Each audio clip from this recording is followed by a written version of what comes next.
今天来稍微跟大家分享一下我常用的水性漆料，有这些像是这个 AB 的牌子啊，或者是大家所熟悉的这个 MR.HOBBY 的，他们会出跟钢弹一样的颜色，所以说在涂钢弹的时候，我有些时候会选 MR.HOBBY， 像这个就是 Freedom 的蓝，或者是说像它也有出 Destiny 的红 RX782 出钢的红，这两个红其实就不太一样。再来是它会出一些很特别的金属色，像是这种金属绿，我还蛮喜欢的。可是这个颜料操作起来，它质地比较厚，还有它稀释起来比较麻烦。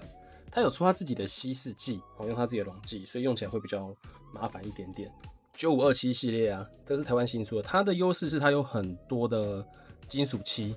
很多很特别的金属漆。你看钛金、王者金、迅金，有没有？金就有这么多种金。稀释的时候，它是要靠酒精去稀释的，算方便，但是没有我说的后来这两款这么方便。它有出笔涂的补土，这个东西在微缩模型或是在修补小地方的时候超好用，白灰黑都有，超好用，好用到炸的东西。再来是我用的最多的就是这一款战锤 Setdale Color 的战锤漆跟 AV 漆，它有几个很好用的特性是用水就可以去做稀释，所以说本身可以混着去配色。我用的比较习惯的其实是战锤漆用的比较多，但是 AV 漆比较便宜，有一些颜色是战锤漆没有出，像是这些荧光色，所以说还蛮推荐可以去买这个系列的。还有这两罐就是我之前在影片里面经常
拜。